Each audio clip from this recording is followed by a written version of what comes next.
The world watched as Beijing hosted a summit that would redefine global power. News alerts flashed worldwide. Putin, Xi, and Kim Jong-un stood united, sending a chilling message to the West. This was more than a meeting, it was a declaration of a new axis of power. Russia, mired in Ukraine, sought support. China aimed to challenge US dominance. North Korea craved legitimacy. The optics were calculated firm handshakes, speeches about a multipolar world, and a shared opposition to Western hegemony. The timing was strategic, coinciding with political turmoil in Europe and a new US administration under President Trump. The summit was a direct test of American resolve. Headlines blared, "A new axis of power." Military parades and secret meetings dominated the news cycle. For many, it felt like a Cold War redux. Only now, the threat was a web of economic, technological, and military competition. The world was on edge, waiting for Washington's response. This summit was the result of months of maneuvering, with each leader seeking to reshape the world order. The air was thick with tension, the stakes higher than ever. The summit's message was clear. The autocrats would not wait for permission to redraw the global map. The West faced a formidable, united front. The world's balance was shifting, and the next move belonged to the United States. The stage was set for a confrontation that would define the era. As the world digested the Beijing summit, President Trump delivered a blunt warning from Mar-a-Lago. Speaking directly to Vladimir Putin, Trump declared the era of unchecked aggression over. "Vladimir, we need to talk," he began, his tone personal and direct. "This war has gone on too long. We want peace, but not at the cost of rewarding invasion." Trump made it clear, the US was ready for decisive action if Russia refused genuine negotiations. The statement was short, sharp, and devoid of diplomatic jargon. Classic Trump. Global media seized on his words, analyzing every line. Unlike his predecessor's reliance on sanctions, Trump's approach was personal and high stakes. He hinted at consequences beyond sanctions, signaling that all options were on the table. The impact was immediate. Markets fluctuated, the Kremlin went silent, and European leaders scrambled to respond. Some hoped Trump's directness could break the deadlock. Others feared escalation. Trump had seized the narrative, placing himself and the US at the center of the world's most dangerous conflict. The board was reset, and the world waited for Putin's next move. The stakes had never been higher. Trump's warning was a game-changer. Days later, President Trump hosted Ukrainian President Zelensky at Mar-a-Lago, signaling a new phase in US-Ukraine relations. The informal setting fostered candid, results-driven dialogue. Trump outlined his vision, continued US support, but with a focus on a realistic path to peace. Zelensky described Ukraine's daily struggles and the resilience of its people. Trump emphasized that a strong Ukraine was vital for European stability. But endless war benefited no one. The outcome renewed American support, including advanced military aid and economic assistance to rebuild Ukraine. Trump framed this as an investment in peace, not just defense. Zelensky agreed to explore all diplomatic avenues, uniting both leaders in pursuit of a solution. The summit marked a shift from symbolic gestures to pragmatic deal-making. Zelensky left with tangible assurances. Trump emerged as the central figure in the quest for resolution. The message to Moscow and US allies was clear. America was fully engaged, with a strategy and a leader unafraid to use both strength and diplomacy. A new chapter for Ukraine had begun. The world took notice. While Trump reshaped US policy, Beijing's summit showcased a new authoritarian alliance. Putin, Xi, and Kim formalized a partnership to counter American influence. Their joint statements condemned Western hegemony and called for a new era on their terms.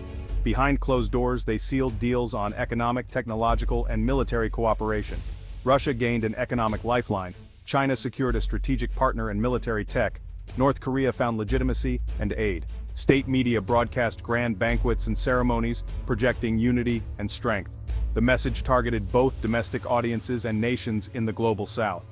The summit was powerful propaganda, signaling a confident, rising alliance. This was the most significant anti-American consolidation in decades. The new axis was now a formal reality, despite internal tensions. Their goal: dismantle the US-led international system and promote autocratic governance. The world order was being challenged in real time. The stakes for democracy had never been clearer. The Beijing summit featured a chilling display of military might. China and Russia held joint exercises. North Korea launched a new ICBM. The world watched footage of advanced warships, stealth fighters, and nuclear-capable missiles. China unveiled hypersonic weapons. Russia showcased its Poseidon underwater drone, North Korea's new missile reduced launch times. These arsenals upended global security, blurring lines between conventional and nuclear warfare. The risk of miscalculation and accidental nuclear war rose sharply. The arms race had entered a dangerous new phase. Indo-Pacific nations felt directly threatened. Europe was reminded the Ukraine conflict could spread. For the US, the era of unquestioned military superiority was over. The psychological impact was profound. Fears of great power conflict were no longer theoretical, they were real and imminent. The world's security calculus had changed overnight. The stakes of inaction were now existential. In response to mounting pressure, Putin unveiled a so-called peace plan for Ukraine. On the surface, it promised a ceasefire and new security for Europe. But the core terms were a non-starter.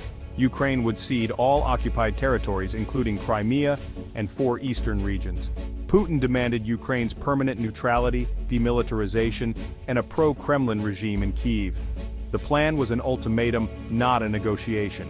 It sought to legitimize Russia's conquests and dictate Ukraine's future. The proposal was designed to be rejected, allowing Moscow to blame Kyiv and the West for prolonging war. Putin aimed to achieve diplomatically what he couldn't win on the battlefield. The world saw through the ploy. The plan fractured Western unity and humiliated Ukraine. It was dismissed immediately. The so-called peace plan was dead on arrival. The conflict's stakes had only grown. Kyiv and its allies swiftly rejected Putin's proposal. Zelensky called it a blueprint for future wars, not peace. Accepting would dishonor the sacrifices of Ukraine's defenders. Western leaders echoed Ukraine's stance, warning that rewarding aggression would set a catastrophic precedent. The post-WW2 order, sovereignty and borders, was at stake. Ceding territory would cripple Ukraine's economy and security. Demilitarization would leave Ukraine defenseless. Neutrality would isolate it from the West. A weakened Ukraine would invite more Russian aggression.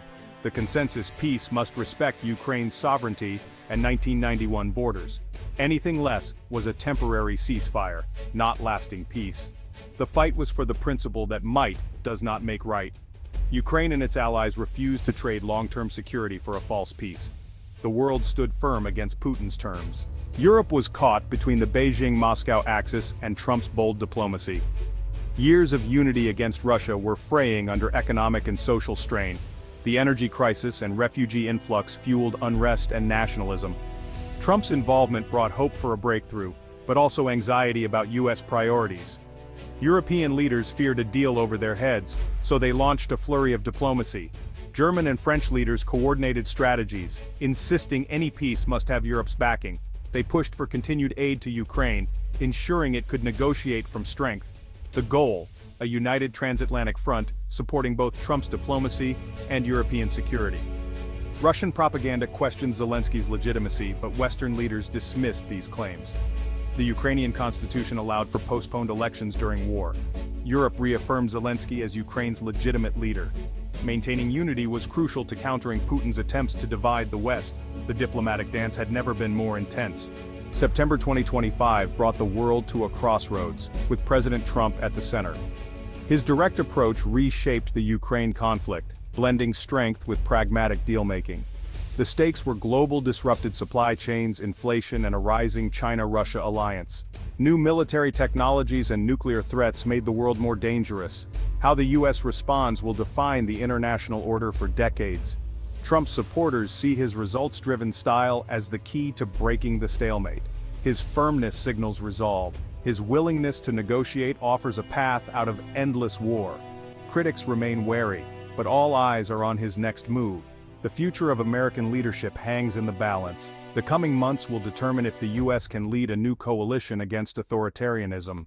The challenge: forge a just, lasting peace that protects both Ukraine and American interests. Trump's leadership will be the decisive factor in shaping the 21st century. The world waits for America's next move.